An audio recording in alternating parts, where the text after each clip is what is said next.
deixarmos de correlacionar o texto com o contexto, nós já partimos dessa pré-compreensão. E essa pré-compreensão, inclusive, é, nesse particular, muito positiva. Por quê? Porque a sustentação da constitucionalidade da lei da ficha limpa, a partir dessa pré-compreensão, reforça o nosso compromisso com a moralização dos processos políticos e, particularmente, com a melhoria da gestão da coisa pública. Nós não vamos poder enfrentar um tema como esse, os ministros do Supremo não enfrentarão um tema como esse, sem considerar a condição de brasileiro, a condição de cidadão brasileiro, e sem considerar, obviamente, todo esse contexto político institucional brasileiro que ainda está impregnado de corrupção, de casos de improbidade administrativa. Então, a recusa à omissão da neutralidade é também uma outra colaboração muito importante dentro da nova hermenêutica constitucional. E eu ainda citaria o livro que o professor Valdir está, inclusive, lendo, a contribuição de um autor chamado Friedrich Schiller, com a sua teoria estruturante do direito, né? Também uma teoria que valoriza o papel do intérprete, a postura criativa e construtiva, e, em sua visão, a norma constitucional não seria apenas verificada em sua dimensão textual, aquilo que Miller chama de programa normativo. Mas nós, enquanto intérpretes, teríamos que mergulhar no âmbito normativo, ou seja, na realidade social, nos fatos e nos valores sociais que cercam a aplicação da Constituição. Então, quando o Supremo Tribunal Federal reconheceu a união homoafetiva como um exemplo de união estável, recusando a interpretação literal da própria Constituição, além da legislação infraconstitucional, o Supremo Tribunal Federal fez o quê? Realizou uma atividade de concretização, que dentro da teoria estruturante de Miller significa correlacionar o programa normativo, o texto, com o âmbito normativo, o contexto.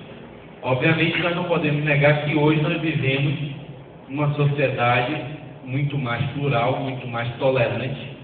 Claro, ainda esse é um tema bastante polêmico, mas o Supremo concretizou a Constituição procurando realizar não só o programa normativo, mas o âmbito normativo, tornando-a, portanto, atual e potencialmente mais justa.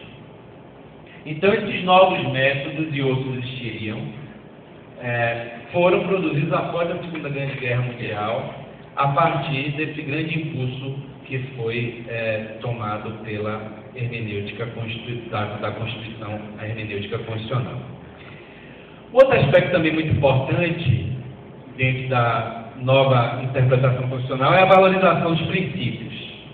Eu já mencionei isso, e os princípios, como vocês sabem, ao lado das regras, são normas importantíssimas dentro da Constituição. Enquanto as regras estabelecem marcos de segurança e previsibilidade e, de alguma forma, fecham o sistema constitucional, como é o caso do artigo 18, parágrafo 1º, Brasília é a capital federal, os princípios são normas mais genéricas, semanticamente abertas e que corporificam os mais altos valores e fins da Constituição.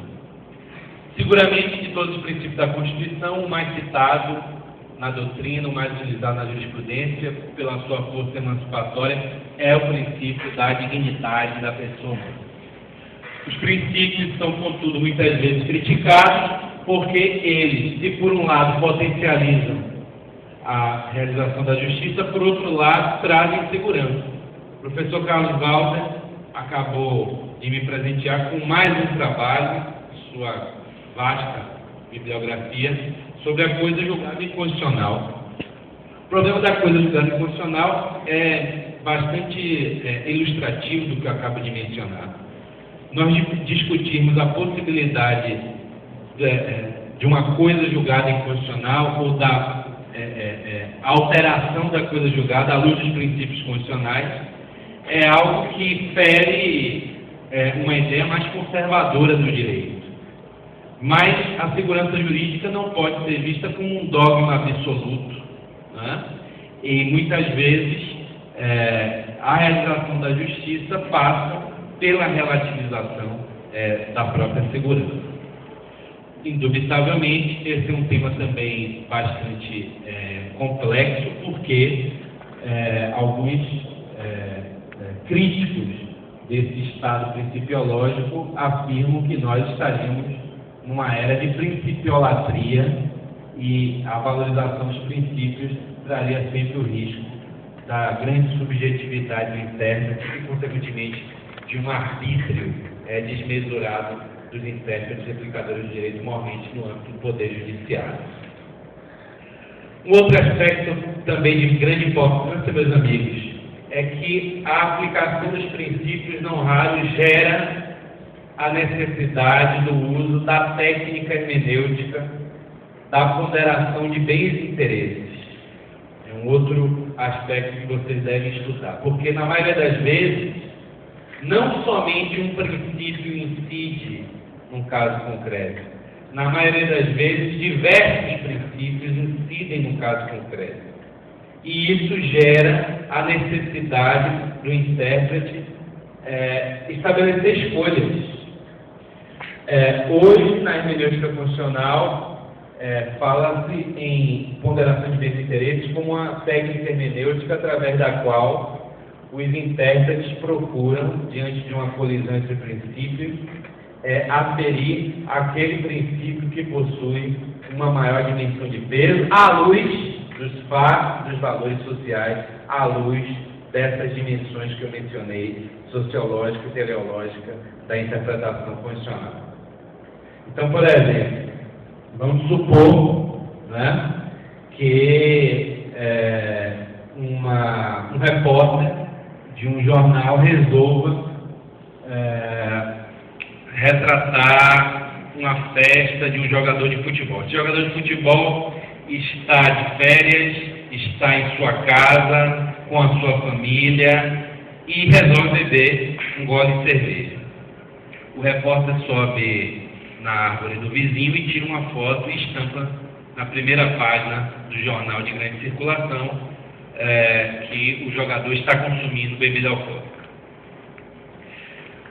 Segunda situação, o jogador de futebol, na véspera da final da Copa do Mundo, é encontrado numa casa de prostituição, ao lado de prostitutas, obviamente, ingerindo bebida alcoólica, drogas, e isso também é levado ao conhecimento da opinião pública. Nós temos nessa situação aqui o conflito entre o direito à privacidade, que é um direito fundamental, estabelecido em princípio constitucional, e o direito à liberdade dos meios de comunicação. Obviamente, vocês percebem que os dois exemplos são diametralmente opostos. Fazendo-se uma ponderação de bens e interesses à luz do caso concreto, nós percebemos que, na primeira hipótese, o direito à privacidade tem maior dimensão de peso do que o direito à liberdade dos meios de comunicação. Daí porque uma indenização que é eventualmente proposta pelo jogador tende a ser muito mais exitosa diante da tutela do Poder Judiciário. No segundo caso, obviamente, embora excessos possam ter sido cometidos pelos meios de comunicação de massa, os elementos fáticos já reforçam, digamos, a primazia da liberdade dos meios de comunicação em detrimento do princípio que enuncia o direito à privacidade. Obviamente que eu construí aqui duas situações limítrofes apenas para fins didáticos, porque na maioria das vezes as situações que nós nos deparamos enquanto intérpretes são situações híbridas. São os hard cases, os casos difíceis, onde não é possível discernir com muita nitidez onde começa a liberdade e onde termina a privacidade.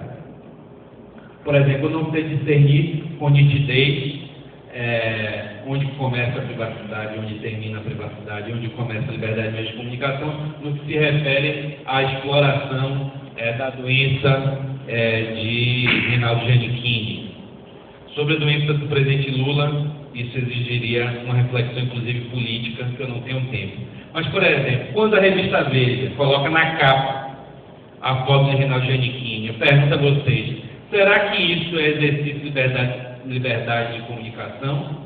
Ou será que isso não seria ofensa ao direito à privacidade? Difícil saber. Por quê? Porque em questões de ponderação de bens e interesses não existe o certo e errado, nem o verdadeiro nem falso. E por fim, para não tomar mais o tempo de vocês e deixar que o professor Douglas possa continuar nessa nossa exposição, até porque ele é convidado de fora da Bahia, eu gostaria de também tocar num ponto que é fundamental, que é o ponto do ativismo judicial. Não há como nós debatermos hoje a nova interpretação constitucional sem discutir seriamente sobre a legitimidade do ativismo judicial. Embora muitos argumentos possam ser invocados contra o ativismo, como a ideia de que o juiz, ao desenvolver a interpretação mais criativa e construtiva, fere a legalidade, a separação dos poderes, a segurança jurídica, o Estado democrático de direito, nós, particularmente, somos, sim, favoráveis ao ativismo judicial, porque acreditamos que esse ativismo judicial encontra amparo na própria Constituição, que gizou o modelo de um constitucionalismo dirigente, de um poder judiciário atuante na realização da justiça social.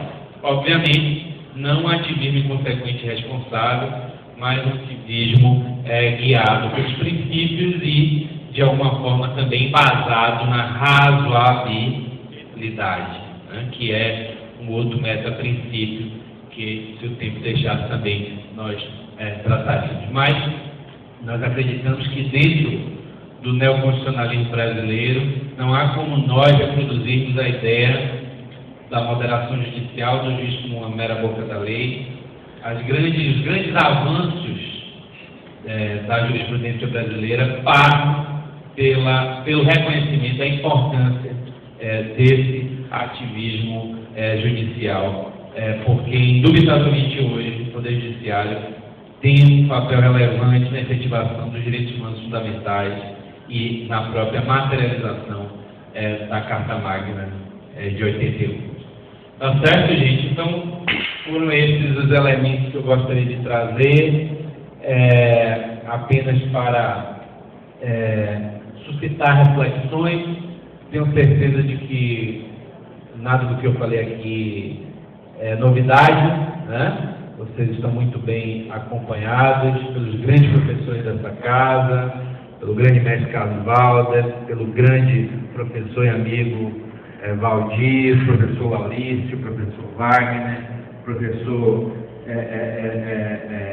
Eduardo, professores aqui presentes, professor Ernesto, que foi, inclusive, aplaudido, né, em Salvador, aplaudido com muito entusiasmo no último congresso, a professora Maria Laura, enfim, e, obviamente, vocês da UESC, que são sempre muito estudiosos, muito antenados com os novos rumos da ciência jurídica.